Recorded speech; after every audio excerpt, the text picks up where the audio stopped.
Hello mes militants, mes petits curieux. Hello à tous. I'm your host, Kevin Scarlett. Welcome dans le Pointé, où nous allons traiter de l'actualité LGBTI+, mais pas que. Pour ce 3e épisode, nous allons être fiers dans notre diversité et aborder la Pride.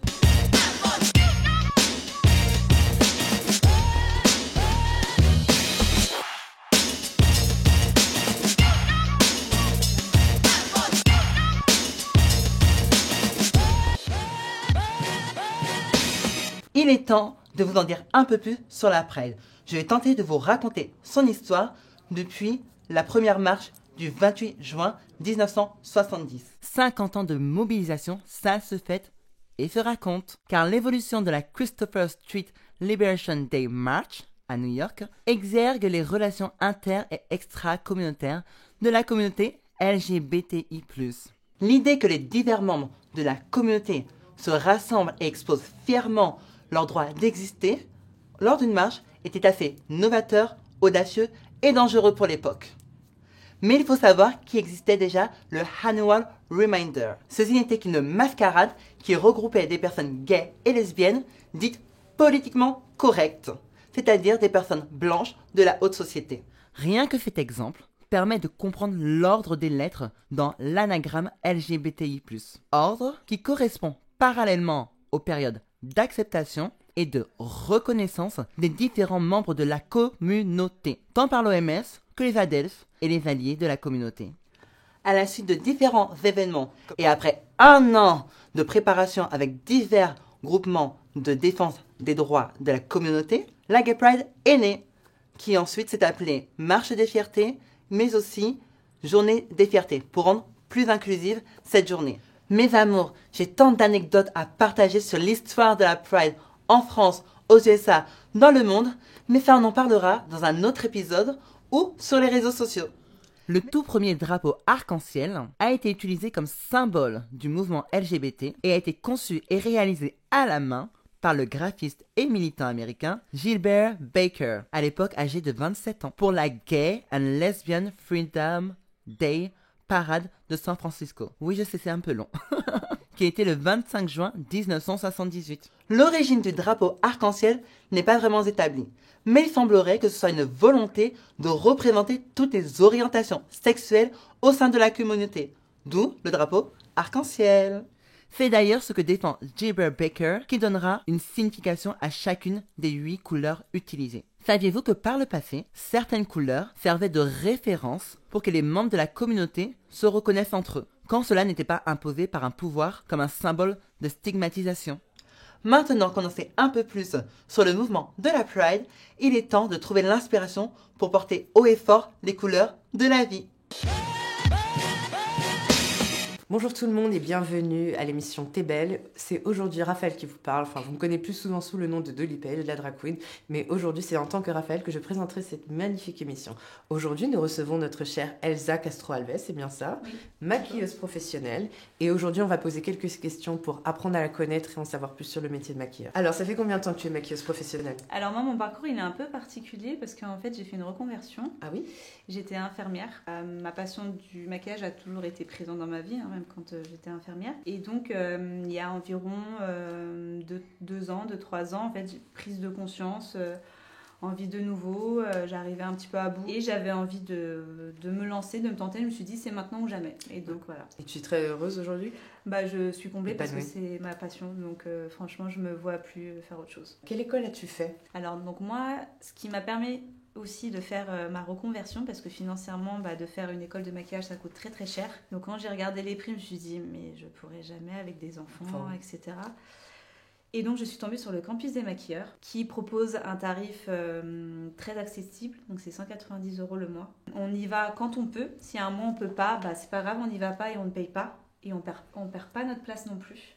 Ça fonctionne en demi-journée, donc pour moi ça a été génial parce que j'ai pu aller tous les matins et partir ensuite l'après-midi de libre pour pouvoir récupérer mes enfants et puis continuer ma vie de famille, ma 2e journée à la maison. Donc voilà, donc c'est une école qui est juste sublime et qui mérite vraiment d'être connue. Vive le campus des maquilleurs. Exactement, et sans elle, j'aurais jamais pu réaliser mon rêve tout simplement. Est-ce que tu as quelque chose à ajouter, Elsa ? Merci déjà de m'accorder ce plaisir, temps. merci d'être venue, c'est un plaisir de te recevoir. J'ai passé une super journée et j'espère à très bientôt. Voilà, merci d'avoir participé à ce petit moment en ma compagnie et ma chère Elsa qui était invitée parmi nous aujourd'hui. Nous allons maintenant la voir en action pour nous montrer ses talents de maquilleuse sur un thème de maquillage Pride. À bientôt.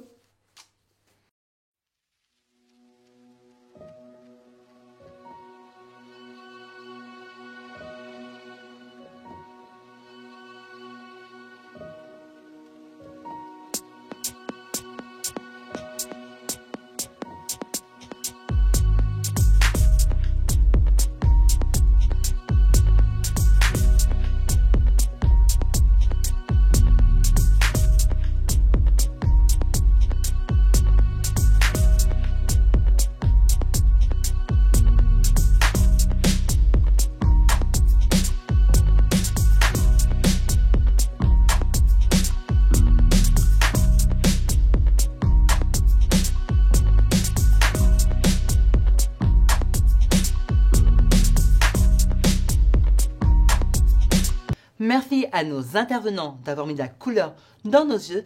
N'hésitez pas à partager vos meilleurs looks et à nous taguer dessus sur les réseaux sociaux. Maintenant, on va passer au Tevao pour découvrir un nouveau lieu de la communauté.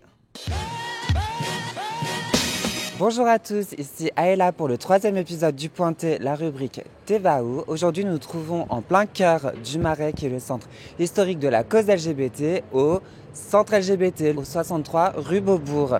Nous allons retrouver Hervé, qui est activiste et fondateur du Melting Point. Suivez-moi, c'est à l'intérieur.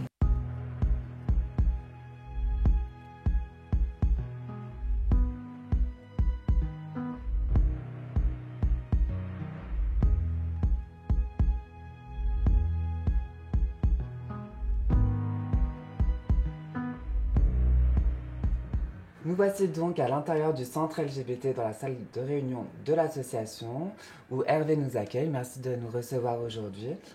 Donc Hervé est un grand militant et activiste de la scène et de la communauté LGBT ici à Paris en particulier depuis des années, mais aussi animateur du Melting Point qui se déroule tous les dimanches à 14h si je ne me trompe pas au centre LGBT. Voilà. Bonjour Hervé. Bonjour. Alors Hervé, vous êtes un grand activiste de la scène LGBT, comme je l'ai dit plus précédemment. Est-ce que vous pourriez nous parler un petit peu plus de votre parcours et de vos convictions au sein de la communauté ? Disons que je me suis engagé depuis très longtemps dans différents combats. J'étais aux universités homosexuelles au début des années 80. Il y a eu la coordination nationale homosexuelle en 88. Et puis voilà, en 95, j'avais créé les Gay Musettes. Après, j'ai tenu la boîte de nuit, donc le Tango. Et puis je suis également militant, je suis présent au centre LGBT depuis pas mal d'années aussi, quoi. Du coup, au centre LGBT, vous êtes trésorier de l'association, mais vous animez également le Melting Pot. Est-ce que vous pourriez nous raconter un petit peu en quoi cela consiste en fait pour le public ? Oui, d'abord je pense qu'il faut quand même présenter le centre lui-même, bien sûr, ouais. Qui est un peu la maison de la communauté, avec un rôle principal qui est de l'accueil, c'est-à-dire que on est un lieu physique ouvert tous les jours de l'année et on reçoit les personnes, on les renseigne, on a, comme vous voyez ici, on a une bibliothèque, on a des activités, on a le vendredi pour les femmes, voilà, beaucoup de choses, on a des activités culturelles, des permanences, voilà, c'est un lieu, on reçoit aussi, on a beaucoup d'associations qui sont membres du centre, qui également organisent leurs réunions ici. Donc c'est vraiment un peu une espèce de ruche de la communauté LGBT, quoi. Au final, de toute façon, c'est clairement l'association à laquelle on pense en premier dans les associations LGBT. C'est vraiment le centre de toutes les coordinations, même coordination trans, la coordination lesbienne, la coordination homosexuelle. C'est vraiment le melting point justement de toutes les associations LGBT, en particulier à Paris, j'imagine, et Île-de-France, mais aussi oui. au plan national, quoi. C'est surtout au niveau de Paris et de la région, et c'est vrai que c'est un grand carrefour, quoi. Voilà. D'accord.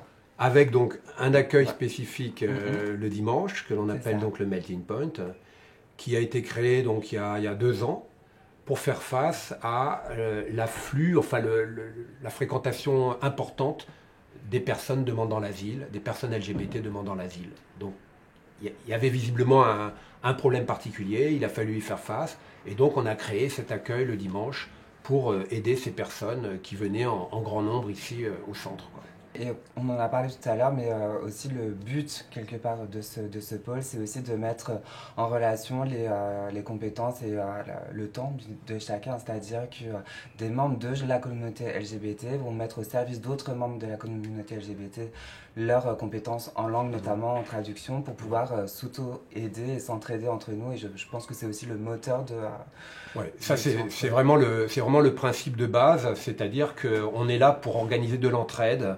Parce que quand on est minoritaire, quand on est discriminé, ben on a besoin d'être fort, on a besoin de se regrouper, on a besoin de s'organiser tous ensemble, on a besoin d'être dans un collectif. Et donc c'est ça le principe. Et là, ce qu'on demande aux personnes demandant l'asile, elles ne viennent pas là simplement pour qu'on les aide, mais elles viennent là aussi après pour s'aider entre elles et pour, une fois qu'elles ont le statut de réfugié, pour pouvoir aider les nouveaux et les nouvelles qui arrivent. Du coup, vous avez une permanence juridique, j'imagine, par rapport à ça. Est-ce que vous êtes aussi en relation avec d'autres associations qui peuvent vous aider sur d'autres pôles, peut-être? Oui, bien sûr, on est en relation avec beaucoup d'autres associations. Il y a des associations qui s'occupent des demandeurs d'asile comme l'ARDIS, il y a l'association Afrique Arc-en-Ciel, il y a les lesbiennes dépassent les frontières, il y a Accept ST pour les trans. Donc on travaille évidemment tous ensemble pour aider les personnes, quoi. C'est seulement le dimanche de 14h jusqu'à... pour savoir quand est-ce que les personnes peuvent vous contacter, en fait, tout simplement. Alors, le Melting Point, c'est tous les dimanches. Et c'est un petit peu un symbole parce que c'est vrai que le centre, quand il a ouvert en 1994, le dimanche, on accueillait les personnes qui étaient malades du sida. Okay. Le dimanche a toujours été un moment d'accueil des personnes, en quelque sorte, qui en ont le plus besoin en ce moment, et qui nous demandent le plus, quoi, qui nous sollicitent le plus, quoi. En tout cas, c'est un très beau combat. C'est vraiment quelque chose qui nous tient à cœur ici au Pointet et avec le comité Mystère France également. C'est vraiment cette entraide et de mettre finalement en lumière tous ces combats que nous portons tous pour aider notre communauté qui est malheureusement encore aujourd'hui trop souvent négligée, voire invisibilisée. Et nous essayons tant bien que faire pour aider tout le monde. En tout cas, merci beaucoup Hervé pour toutes ces explications qui ont été très enrichissantes et pour le combat que vous menez au quotidien pour notre communauté. Quant à moi, c'est le clap de fin pour cette rubrique. Je redonne tout de suite l'antenne à Electra. Je vous dis à très vite pour un nouvel épisode. Bye bye. Pour clore cet épisode, je voudrais vous remercier encore de toute l'aide que vous nous apportez qui nous permet de continuer à développer ce programme. N'oubliez jamais de croire en vous. Peace, love and be yourself.